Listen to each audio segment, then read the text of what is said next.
Well, obviously, we got a lot of baseball to talk with Jeff Passan today. What are we saying? This is now a 29-game stretch where we're 11-18. Is this just the March, April, unsustainable, red hot? This is going to level out. This is what we are, who we are. Who are these Mariners on June 10th? They're the team that at the beginning of the season we thought they were going to be and that they can't hit. Like, if Cal Raleigh is not in this lineup right now, I mean, I don't even know what to think they would look like. They would look like the Rockies. Like, that's how bad the offense has been. I mean, over the last dozen games, and, I know you guys are talking about a stretch going back 29 games, but I'm going to look at the stretch where they've had, multiple losing streaks. The only good things have been the walk-off wins that they had. In that time, over the last 12 games, the Seattle Mariners have 11 home runs, and 7 of them are from Cal Raleigh.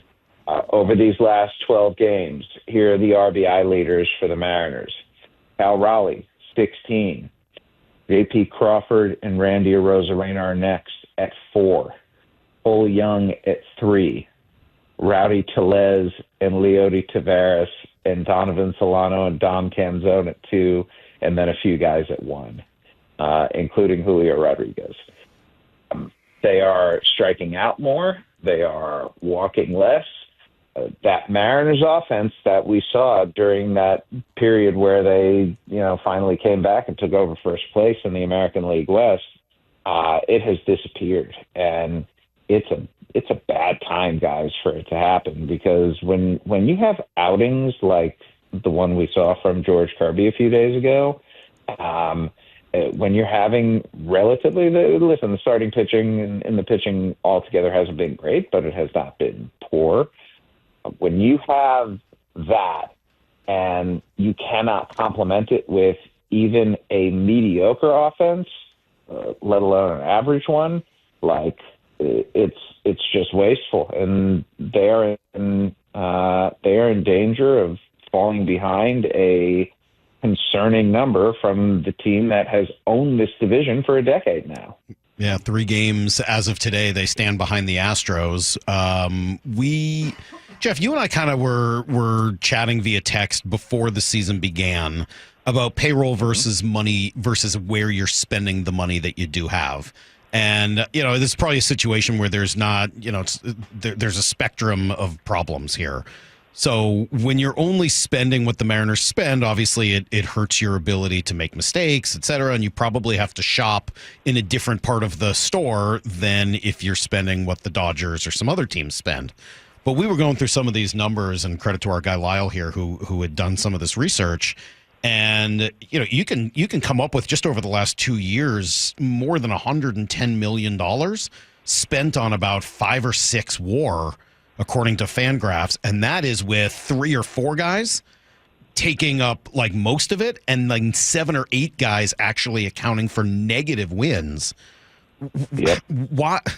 How does a team that has done so well in the draft, so well in the pitching side of it, so well in the development, especially of their pitching and relievers that they bring in, how do you bring in 7 or 8 guys for close to $80-90 million and actually lose wins with them?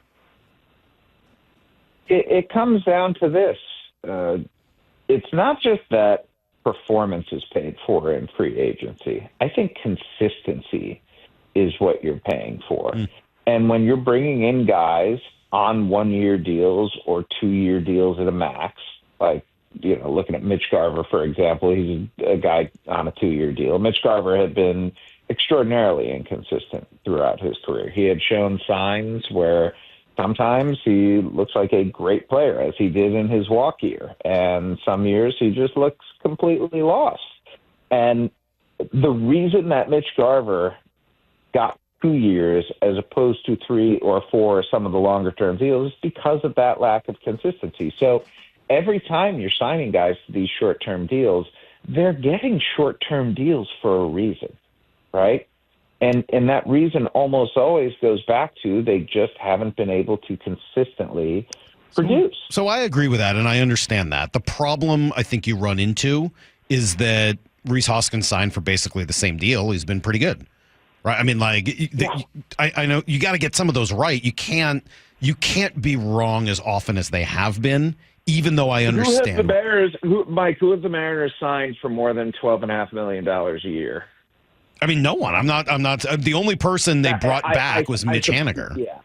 Yeah. I suppose that's the point. That Reese Hoskins was $17 million, included an opt-out after the first year, et cetera, et cetera. Beyond that, if you are a guy who's trying to build value to make another run in free agency and you're an offensive player, you do not want to go to Seattle.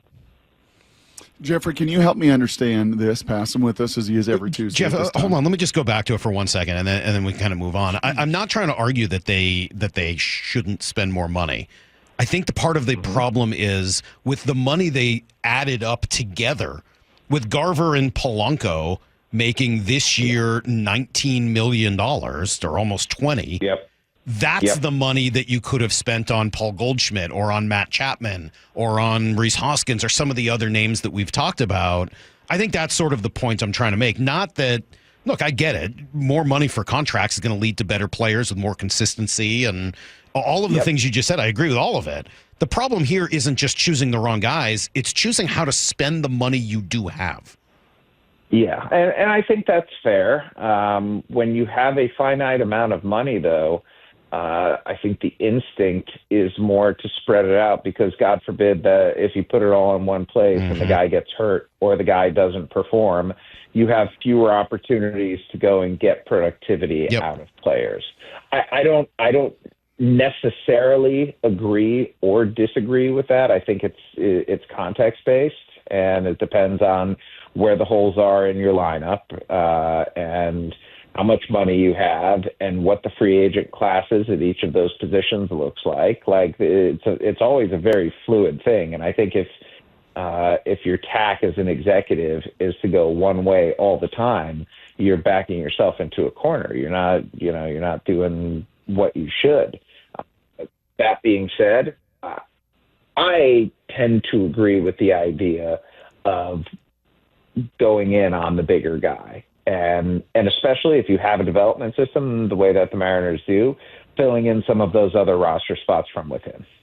Well, that was going to be kind of my question, and just kind of help me, if you wouldn't mind, understand, because you're going to be so much more well-versed in this league-wide with 30 different teams. The NFL, 32 NFL team structures are very similar, Jeff. There's there's a scouting department, a collegiate scouting department, a head of college scouting with all of their scouts. Some have more, some have less, but there's that whole silo. And then there's going to be a whole pro personnel department, a whole different silo that really studies the league and for trades and free agency that lands there. Do most major league teams structure their organization? Because we were saying in the first hour, like the draft, develop, and trade, I mean, these drafts and this development off the charts, farm system off the charts. And that is the foundation in the element of this organization, draft, develop, and trade.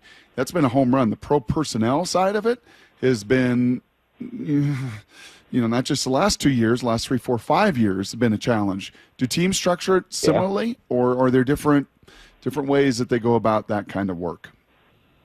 Every team has its own different stew of what it weights when it comes to the pro side. Some teams are more scouting heavy. Some teams are more analytics heavy.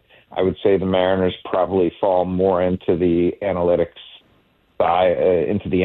camp than other organizations do, but they're not extremely so on that side like some organizations. Like the Brewers are almost an entirely model-dependent team. The Mariners, they're not quite there, but they rely heavily on their model, and clearly when a model is working, as it has in drafting, and when certain techniques are working, as they have in player development, you try to spread those out a little bit, right? You try to see what other areas of the organization, the tenets that you use, can be replicated. They have not figured out how to do that on the pro side quite as effectively as they have on the amateur side yet, and that has hindered them. Why would that be? I don't have a good answer to that. There has Sorry. been. Would you mind digging in? There's been some speculation that maybe post-COVID, some of those resources changed, and they did lean a little more heavily into their, as you said, kind of analytic models. I don't, I just be kind of curious if you kind of poke around or probe around to just kind of maybe figure that out for next Tuesday. Like, I will do that before next week. Oh, that'd be great, Look at Jeffrey. that. Thank you. And More on the homework way, from and Brock. on the way, I'll make sure to stop off and solicit interest and attention from baseball fans. I hear that's a big That'd be part, great. big part of your life. I got to ask you about Cal because he's just, I mean, you mentioned it right off the top. He's just been awesome. And I think one of the things that I've loved to see the most is all the stats on what he's done from both sides of the plate, essentially going from being a great left-handed hitter who could hit right-handed to being almost platoon neutral. I mean, it's how rare is that? Very rare. You tend to see with switch hitters that there is a strong side and a weaker side. And sometimes you have it where, like with Ozzy Albies, for example, much better contact and consistency on the left side, but a lot of thunder on the right side. And with Cal Raleigh, he just looked like a guy who, I'm not going to say was going to go the route of Cedric Mullins, who was a switch hitter when he came to the big leagues and was so much better from the left side that he just started hitting from the left side. But there was a clear distinction in those two areas for Cal Raleigh, and the fact that he has improved his right-handed swing to the extent that he has is incredibly impressive, among many, many incredibly impressive things he's done. I mean, I don't have to tell you guys this, but we're watching what could and should be an all-time great season from a catcher. It's remarkable what he's done this year. The fact that we are even mentioning Cal Raleigh in the MVP conversation when Aaron Judge is almost hitting 400 at this point, I think is a testament to just how good Cal actually is. Now, I don't think it's much of a conversation. I think Judge is the runaway guy there right now, but that's not an insult to Cal Raleigh. That's more a testament to what Aaron Judge does on a daily basis, which is be an all-time great hitter and the kind of guy who, looks like he could potentially be on the New York Yankees Mount Rushmore, which is a wild thing to say considering the history of that franchise. You thinking about writing an article about Cal, or what do you think? I got to see when the Mariners come into Kansas City. I think your buddy Greg Bishop might beat you to it. I think he's interested in doing a whole Cal thing, so you might be too late. I don't know. Well, good for him. But you know what? If he does it, I'll just go and do it better later. Oh, well said. Hey, how about a heat check? How about a heat check on Julio?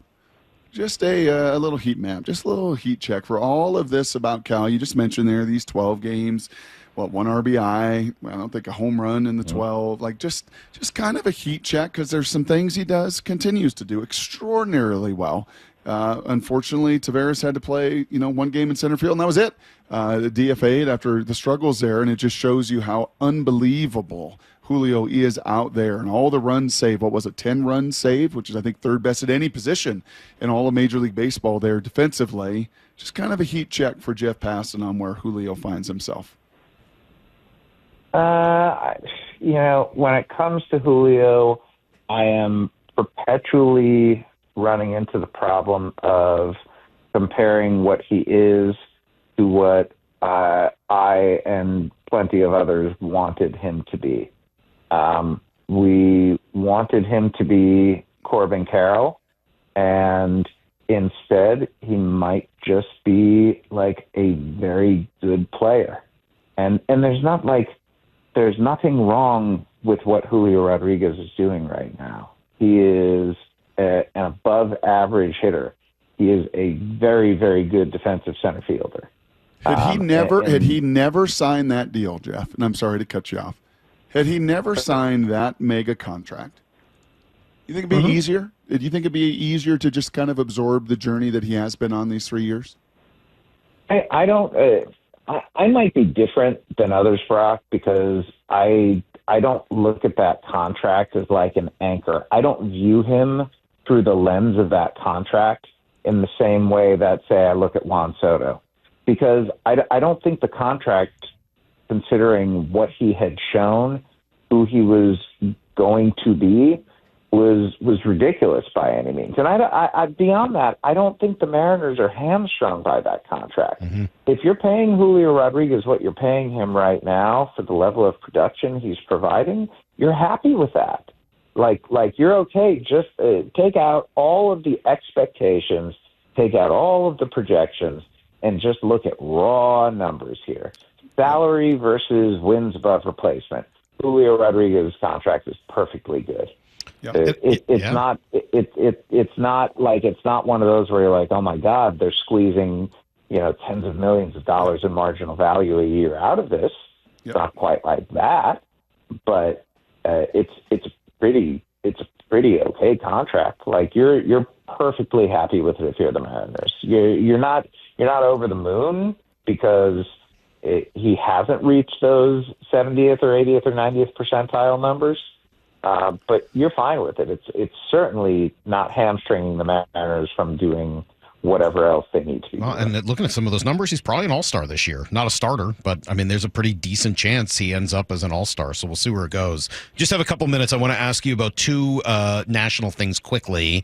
One, saw the news that Rob Manfred said they're going to try to institute the ABS system for balls and strikes next year. Is that the challenge system that we watched in spring training, or is that robo-umps full-time?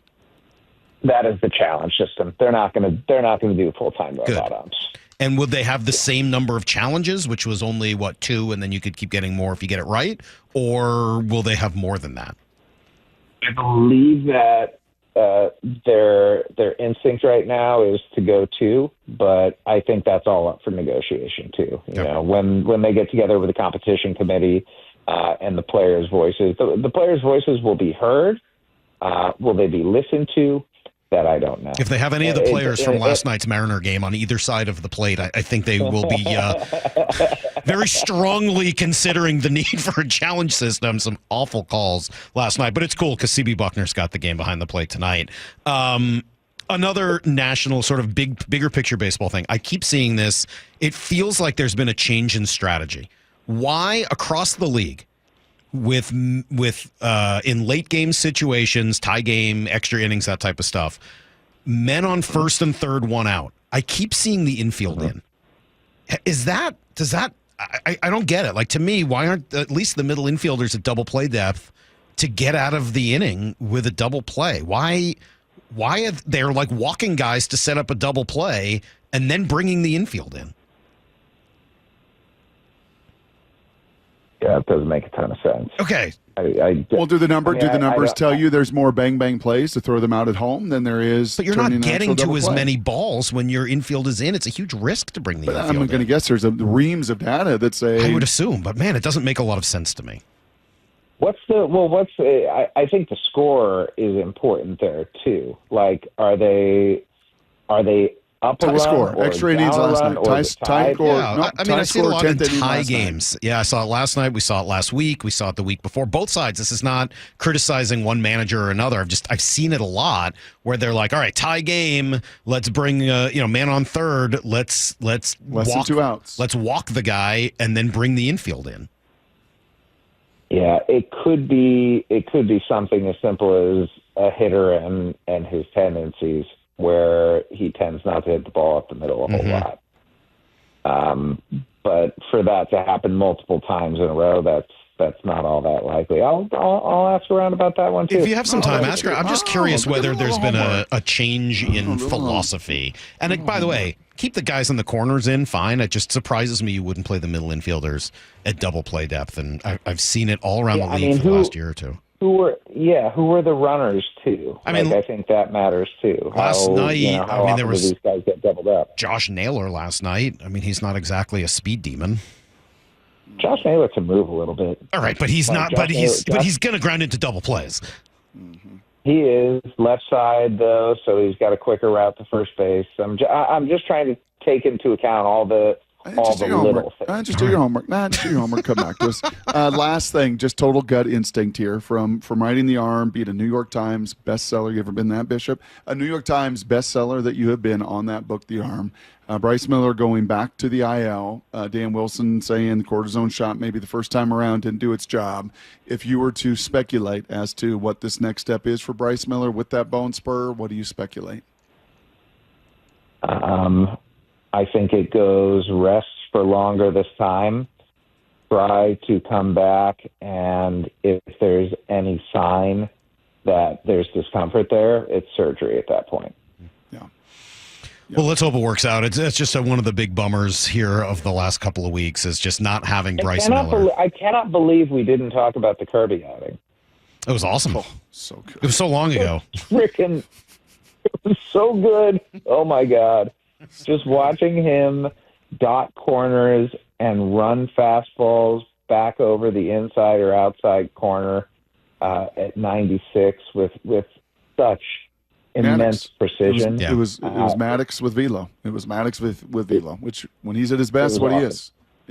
Yep. Just like you, man. Awesome. One of the best, especially when we give you homework assignments. And then seeking out fans to say, hey, isn't that Jeff Passan? I love that guy. There's Jeff Passan over there. No, how I do it is I walk up to them. Yeah. And I say, hi, I'm Jeff Passan. Have you heard of me? Do you know who I am? Jeff, thank you as always. We'll chat next week, next Tuesday at 8:30, and we'll be right back on Brock and Salk.